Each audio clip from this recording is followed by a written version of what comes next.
ఓయ్, అసలు వేణిదానం అంటే ఏంటి అండ్ అది ఓన్లీ ప్రయాగ్రాజ్లోనే ఎందుకు చేస్తారు ఈ వీడియోలో తెలుసుకుందాం. ఇక్కడ ఉన్న గంగా నదిలో స్నానం చేస్తే మీకున్న రజస్వల దోషం పోతుంది. యమునా నదిలో స్నానం చేస్తే గర్భధారణ దోషం పోతుంది. సరస్వతి నదిలో స్నానం చేస్తే ప్రసూతిక దోషం పోతుంది. మన ఈ భూమి మీద ఎన్ని త్రివేణి సంగమాలు, ఎన్ని పుణ్యక్షేత్రాలు ఉన్నా గంగా, యమున, సరస్వతులు ఇక్కడే ఉన్నాయి కాబట్టి మీ ఆడవాళ్ళకున్న 3 దోషాలు, రజస్వల దోషం, గర్భధారణ దోషం, ప్రసూతిక దోషం, ఈ 3 నదుల వల్లనే పోతుంది. కాబట్టి వేణిదానం అనేది ఈ క్షేత్రంలో మాత్రమే జరుగుతుంది. మీరు ఎన్నో పుణ్యక్షేత్రాలకు వెళ్ళింటారు కదా, ఎప్పుడైనా వెంట్రుకలకు పూజ చేశారా? వెంట్రుకలు అసలు పూజ ఉందా?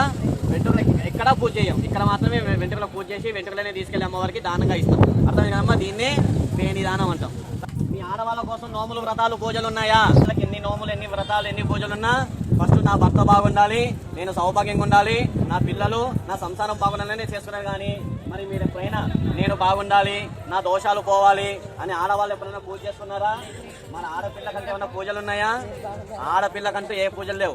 మీకు పెళ్లి కానప్పుడు కూడా పూజ చేసుకున్నప్పుడు నాకు మంచి మొగుడు రావాలనే చేసుకున్నారు. కానీ మీకోసం ఎప్పుడైనా చేసుకున్నారా? అంటే ఆడపిల్లకు ఏ పూజలు లేవు. మీకంటే ఏదన్నా పూజ ఉందంటే వేణిదానం ఒకటే. ఇది కూడా జీవితంలో ఒకటేసారి. ఇంత ముందు చేస్తే ఇప్పుడు పనికిరాదు, ఇప్పుడు చేశారు కదా, జీవితంలో పనికిరాదు. అంటే జన్మలో ఒకటేసారి. అర్థమైంది కదమ్మా? ఇది వేణిదానం అంటే. ఈ వీడియోలో మీరు ఒక కొత్త విషయం తెలుసుకున్నారని అనుకుంటున్నా. సో నెక్స్ట్ వచ్చే వీడియోస్ కోసం సబ్స్క్రైబ్ అండ్ ఫాలో చేయండి. Bye bye.